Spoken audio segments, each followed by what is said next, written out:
Hello, everyone. Welcome back to the End Time Remnant YouTube channel. I am Dorothy, and today we are picking up in the Lessons in the Wilderness. This is video number 3, and we're just going to be talking about some of the trials and tests that await you in the wilderness. Again, these topics aren't anything the average preacher wants to share or really go into depth about, but I do believe that they are very important, and I know that they will bless those who are in need of this information. So one of the first things that I want to let you know is that the wilderness is filled to the brim with trials and tests and tribulations and mountains to climb and hoops to jump through. Personal relationships, health, finances, loss of loved ones, betrayal, everything you can imagine, everything you can imagine. And there's really no way for me to tell you specifically what's up ahead for you. But what I can tell you is that class is in session and you are being trained, you are being taught, you are being coached for the promised land. For whatever the Lord has for you, wherever the Lord is taking you, you are being trained. And there are certain things that you must learn before you get to where God is taking you. As I was thinking about what I was going to say to you guys, I started to think of the American school system, right? So in the United States of America, our school system has a policy that says, no child left behind. So we don't leave children back anymore. We just kind of promote them whether they know the material or not. And I just want you to know, as a child of God, as a member of the church, as someone who is part of the body of Christ, that the kingdom of God does not work that way. Anything you do not learn will come around again and again and again and again until you master it. God is absolutely not in the business of promoting you and taking you to a higher level to fight devils that you are not equipped to defeat. Right? He's a father first, right? And so victory is what he wants for you.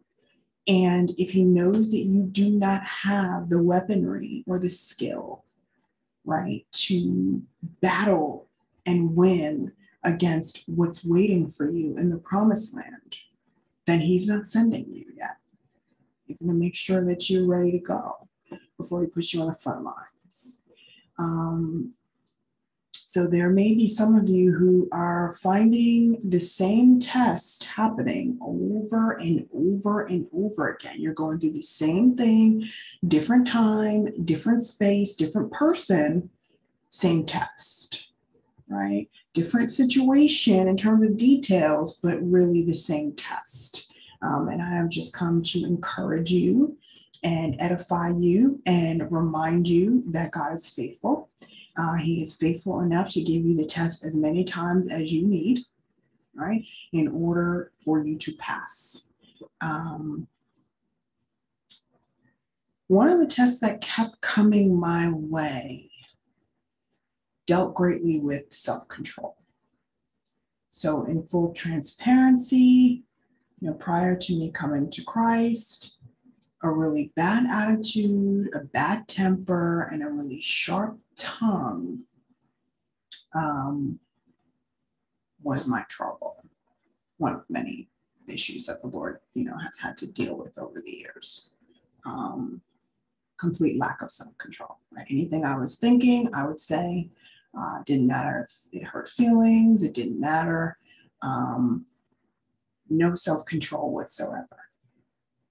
A lot of outbursts, a lot of cussing folks out, just a lot of anger, a lot of yelling,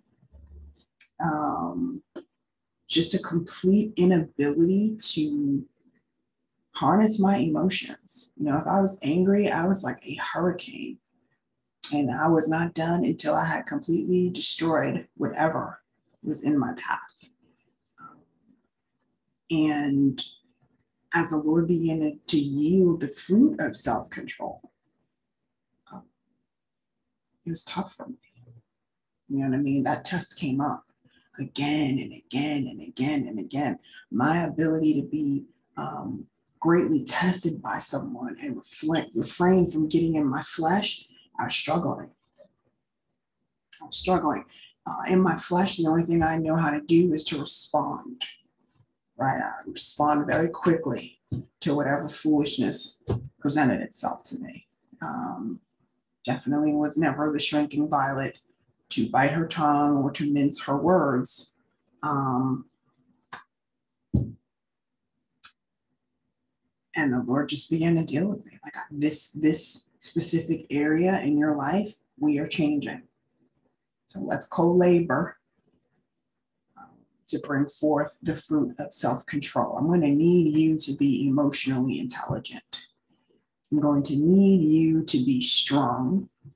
I'm going to need you to recognize that the power of life and death lie in the tongue, right? And that your mouth is either going to speak the oracles of God or it's going to speak curses, right? And I'm going to need you to be able to control your tongue.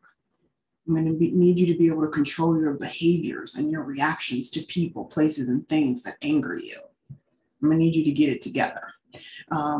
So for the record, just as God uses people as vessels for his purposes, the enemy uses people as well.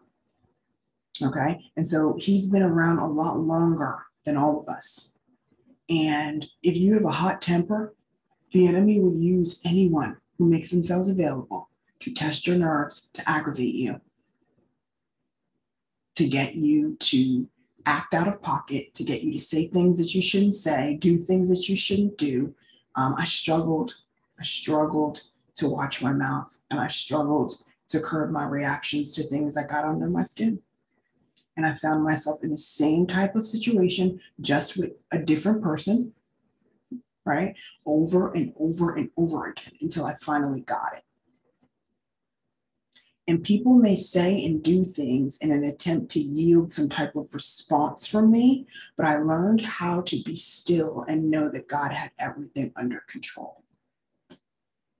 Right? I learned how to bite my tongue. I learned how to keep my mouth shut and let the Lord avenge me. Right? Recognize that God does not take naps. He doesn't get tired, right? He didn't miss anything, right? And he saw whatever they said or whatever they did to violate. And I have to get to a point where I trust God to avenge me, and I don't feel like I have to defend or avenge myself. Keep my mouth shut. Very difficult for me. I just use that as an example because that was one of mine. There may be things that lessons that you are able to learn very quickly. You know, the Lord doesn't have to continually repeat them because you pick up on it like that. And then there may be things that you find yourself going around and around in circles because you're struggling to get it. And all I'm saying is be encouraged. Be encouraged. And just know that if you're seeing a certain thing over and over again, it's because you have not learned it. Once you learn it, we're on to the next thing. That's the way it works in the wilderness. Once you learn it, you got it. And you don't have to continually go through it. And even when the enemy comes to try to send you that again, you'll be able to quickly be like, yeah, nah, nice try though, right? And keep moving. My wilderness was long. It was drawn out, and it was my fault. I have no one to blame. There were certain lessons that the spirit of pride would not allow me to learn.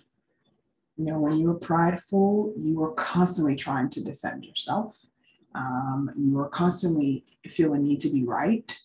You will say whatever you feel like saying. You feel justified in doing whatever you feel like doing. And it's problematic. It'll get you delayed. And as a result, I was significantly delayed, like I shared with you in the last video. Pride will keep you in the wilderness longer than God intended. Idolatry will keep you in the wilderness longer than intended. Anger, bitterness, and unforgiveness will keep you in the wilderness longer than intended. And most importantly, disobedience and your lack of faith may cause you to literally die in the wilderness. Okay? Just as the children of Israel did. Right? So there was a generation that left Egypt that never got to see the promised land. Their children did, but they didn't. And it was because of their disobedience, because of their lack of faith. God had had enough of them. The tests and the trials are coming. They will be fast. They will be furious. They are coming. And you will be tested in ways you never thought possible.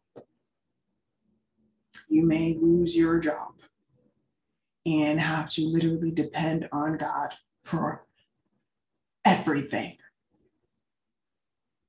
You may have a health crisis, find yourself in a situation you never thought you would be in. You know, your marriage may be on the brink of complete disaster. All I'm saying is no matter what the test, no matter what the trial, God has already made a way for you to learn what you need to learn and get through it successfully in victory. And there is a reason for the testing. There is a reason for what you are going through. Let me share this with you.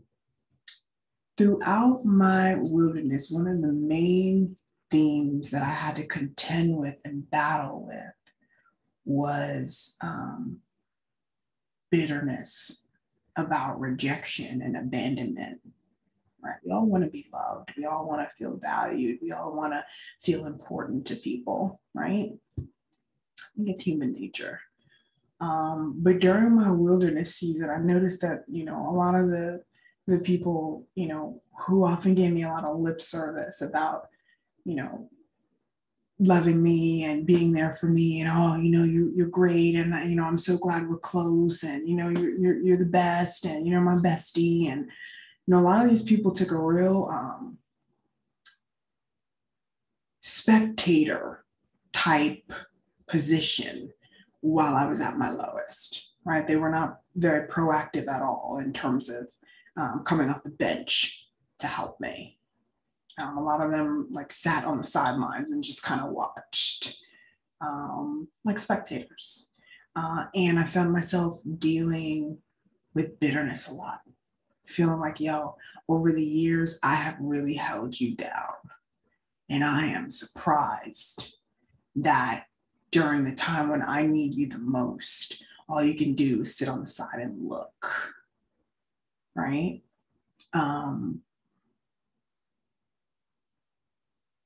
The lesson in that, right, was to prepare me for a promised land in which I would have to accept the fact that God is truly only the unchanging hand. You know what I mean? So it's not about being bitter that people weren't there for you. It's about being gracious and thankful and grateful for the people who were, right? Because I received blessing and help from the least likely people, the least likely places. And so in that bitterness that the Lord was trying to take from me, he was basically saying, don't get upset about the close friends that you have that have not been there for you. Rejoice that I have been there for you. I have not left or forsaken you, and I have used who I wanted to use to bless you during this time. And who I chose to use to bless you during this time just happened to not be your crew. It just happened to not be the people that you've been working with for a really long time. It happened to be people that, you know, you only been people's with for a very short period of time. It happened to be strangers. But they were sent by me, right? So the tests and the trials have purpose. What is the lesson of being, abandoned by the people that, I thought I was closest to? The lesson is that God doesn't abandon, right? So I can get over to my promised land, trusting solely in him, knowing that whatever is over there, whatever giant is over there, he has my back. He's not flaky. He's not a cornflake. You know what I mean? He's not a spectator. He's not going to sit on the sidelines. He's going to be there for me. And that is what I want you to know. The tests and the trials are coming, but you will get through them. And just remember that they all have purpose. He is not dragging you just for the sake of dragging you. There's a lesson there that's going to yield certain fruit, certain character, strength, courage, wisdom that you'll be able to take with you where he's taking you. All right, so no matter what it is that you're going through, just remember he's there with you. He's not going to drop you, leave you, forsake you. But it is your responsibility to learn it. Otherwise, you will stay. You will stay right where you are until you get it. And that's really all I wanted to share with you in this video. It's very important for you to remember. I pray it bless you. And I'll see you next time.